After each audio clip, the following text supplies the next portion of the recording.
Assalamualaikum warahmatullahi wabarakatuh. Jumpa lagi di Setiawan Official. Teman-teman, pernah nggak kamu merasa itu kayak ada yang kurang gitu dalam hidup ini? Kayak ada yang gimana gitu dalam hidup ini gitu.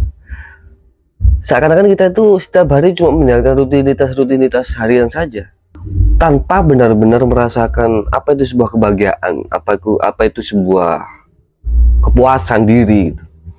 Pernah nggak kalian merasa itu? Atau mungkin kalian merasa terjebak di dalam masa lalu, terlalu banyak kegagalan dan mungkin kegalauan, kegelisahan yang menghantui. Atau kalian merasa sudah terlambat nih saya memulai sesuatu yang baru. Kalau memang itu yang kamu rasakan, kamu nggak sendirian kok. Di luar sana banyak orang yang seperti kamu. Di luar sana banyak orang yang merasakan apa yang kamu rasakan hari ini. Tapi ada satu hal penting yang perlu kalian tahu. Kehidupan kedua itu bukan hanya sekedar mitos, bukan hanya sekedar cerita. Kehidupan kedua itu fakta, nyata, ada gitu. Dan bisa dimulai kapan saja, kuncinya ada di sini.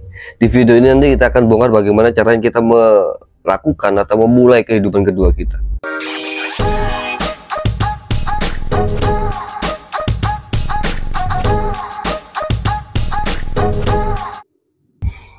Di bagian pertama ini kita coba membahas kenapa pikiran itu penting. Pikiran kita ini ibarat sebuah pondasi, teman-teman. Kalau pikiran kita kuat, kalau pondasi itu kuat, secara otomatis bangunan yang ada di atasnya atau bangunannya juga akan kokoh, juga akan kuat. Sebaliknya kalau fondasi itu rapuh, fondasi itu lemah, bangunannya juga gampang roboh, bangunannya akan mudah tergoncang-ganjing oleh keadaan. Pikiran kita tuh mempengaruhi segala aspek yang ada di dalam kehidupan kita. Mulai dari kesehatan mental kita, mulai dari karir kita, mulai dari kesehatan fisik kita, hubungan kita dengan orang lain itu ditentukan oleh pikiran kita sebenarnya. Coba deh kalian perhatikan di luar sana yang mungkin di sekeliling kalian. Orang-orang yang sukses, orang-orang yang berhasil dengan mencapai apa yang diinginkan itu pasti selalu mempunyai pikiran-pikiran yang positif. Mereka selalu fokus kepada solusi, bukan fokus kepada masalah. Mereka selalu percaya kepada diri sendiri. Percaya diri itu penting. Dan yang paling penting, mereka tidak takut mengambil resiko. Sebaliknya, mereka yang orang-orang yang mempunyai atau berkebiasaan berpikiran selalu gagal, selalu tidak baik-baik saja, selalu apes, itu dia pikirannya atau mindsetnya pasti pikiran-pikiran yang negatif. Mereka fokus kepada kekurangan mereka. Mereka fokus kepada masalah, bukan kepada solusi. Mereka takut mencoba hal baru. Dan mereka tidak percaya kalau mereka itu sebenarnya bisa kok meraih apa yang diinginkan. Mereka bisa kok meraih apa yang dicita-citakan. Itu mereka bisa. Nah sekarang pertanyaannya bagaimana caranya kita mengenal pola pikir atau mindset kita yang negatif atau pikiran negatif itu bagaimana? Langkah pertama untuk mengenal pikiran adalah dengan kita mengingat-ingat atau dengan kita mencari atau dengan kita menuliskan pola pikir negatif yang sering muncul di dalam pikiran dan diri kita. Ada beberapa contoh pikiran-pikiran negatif yang biasanya muncul. Yang pertama itu yang sering sekali muncul, yang sering sekali saya dengar, bahkan dulu saya juga sering seperti itu adalah overthinking. Bener gak kira-kira overthinking?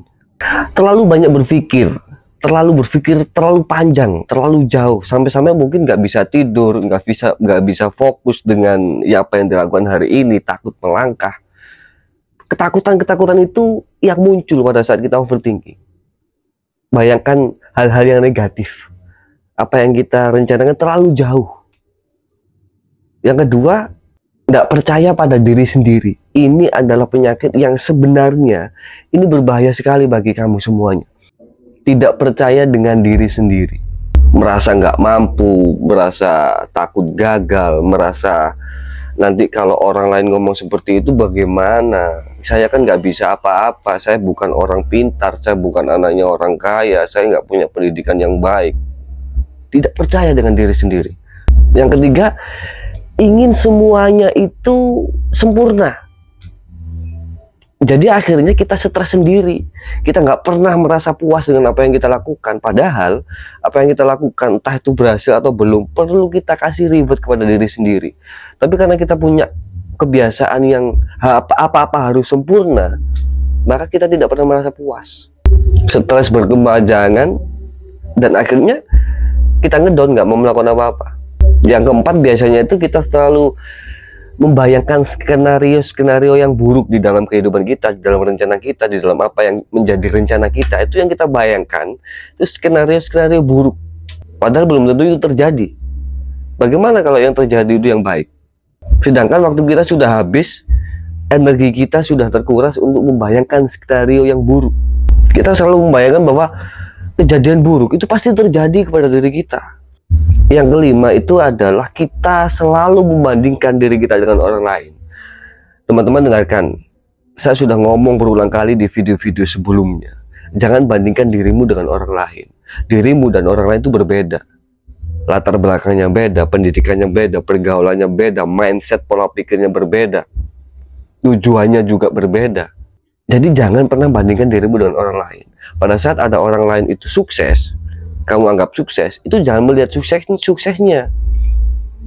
Lihat apakah dia sudah jatuh, apakah dia sudah nangis, apakah dia sudah merana, apakah dia sudah merangkak, apakah dia sudah jatuh bangun lagi.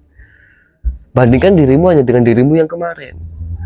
Jangan bandingkan dirimu dengan orang lain, kecuali pada saat kamu membandingkan dirimu dengan orang lain itu membuat dirimu semakin semangat, membuat dirimu semakin powerful, membuat dirimu semakin gigih gitu, nggak masalah. Tapi dengan membandingkan diri dengan orang lain akhirnya membuat kamu down, membuat kamu pesimis, membuat kamu tidak percaya dengan diri kamu sendiri, bahkan overthinking. Ngapain? Lebih baik bandingkan dirimu dengan dirimu yang kemarin. Coba deh dari kelima contoh yang saya sebutkan tadi, mana yang sering muncul di dalam pikiran kamu. Coba tulis itu. Tulis itu apa yang sering muncul, apa kelima-limanya sering muncul, atau ada salah satu yang sering muncul. Tulis di buku kamu atau di handphone kamu. Jadikan itu sebagai bahan perenungan kamu. Nah sekarang, bagaimana caranya kita mengubah pola pikir negatif tadi, beberapa tadi menjadi positif? Yang pertama adalah tantang pikiran negatif tersebut. Wah, ini kayaknya arogan nih, nantang gitu. Bukan, tapi tantang pikiran negatif kamu itu, kamu tantang. Tantangnya gini maksudnya, apakah pikiran negatif yang muncul itu benar-benar fakta, atau hanya asumsi kamu, atau hanya ada di pikiran kamu, atau itu muncul atau timbul hanya dari ketakutan kamu. Coba cari bukti-bukti kalau memang itu nyata. Coba cari hal yang mendukung kalau itu fakta, kalau itu nyata. Kalau tidak ada bukti-bukti yang berhubungan dengan ketakutanmu atau pikiran negatifmu, berarti itu hanya asumsimu. Berarti itu hanya bersumber dari ketakutan dirimu. Itu yang pertama, tantang pikiran negatifmu. Yang kedua adalah ubah cara kalian melihat situasi. Kalau kemarin di NLP kita sudah belajar itu reframing. Coba lihat dari sudut pandang yang lain, coba lihat dari arah yang lain. Pada saat kita berhadapan dengan kondisi situasi yang itu mungkin tidak enak, coba lihat dari situasi yang lain, pandang dari arah yang lain, cari sisi positifnya, atau paling tidak kamu bisa mencari pelajaran apa yang bisa saya ambil dari pengalaman saya ini. Jadi reframing, mengubah sudut pandang kita. Yang ketiga adalah buat afirmasi positif yang itu berlawanan dengan pikiran negatif kamu. Sulit memang, tapi itu perlu belajar, itu perlu dibiasakan. Pada saat kita muncul pikiran negatif, ubah asumsi, ubah pikiran itu menjadi positif. Dengan cara afirmasi-afirmasi, kata yang positif yang berlawanan dengan apa yang ada di pikiranmu yang pada saat itu negatif. Afirmasi-afirmasi kecil, sulit memang, pasti terbayang-bayang, pasti di otak, di kepala ini nanti akan perang gitu loh. Dan kita lihat siapa yang menang nanti. Yang keempat, fokus pada hal yang bisa kamu syukuri dalam hidup kamu saat ini. Kesehatan kamu, teman-teman terbaik kamu, orang tua kamu, mungkin pasangan kamu, apa yang kamu punya. Fokus kepada hal yang bisa kamu syukuri hari ini. Bersyukur dulu, jangan nunggu punya yang kamu inginkan baru bersyukur. Syukuri apa yang sudah kamu punya sekarang. Ini kelihatannya gampang, tapi sulit loh teman-teman, sangat sulit. Karena dengan bersyukur apa yang kita punya sekarang itu bisa membuat kita lebih bahagia. Pada saat kita sudah bahagia, pikiran kita akan semakin plong, pikiran kita akan semakin longgar, pikiran kita akan semakin luas nanti memandang kehidupan ini. Yang kelima, yang terakhir adalah bersikap baik dengan diri sendiri. Jangan terlalu keras kepada dirimu sendiri. Keras boleh, tapi jangan terlalu. Kasih reward, kasih pujian kepada dirimu sendiri.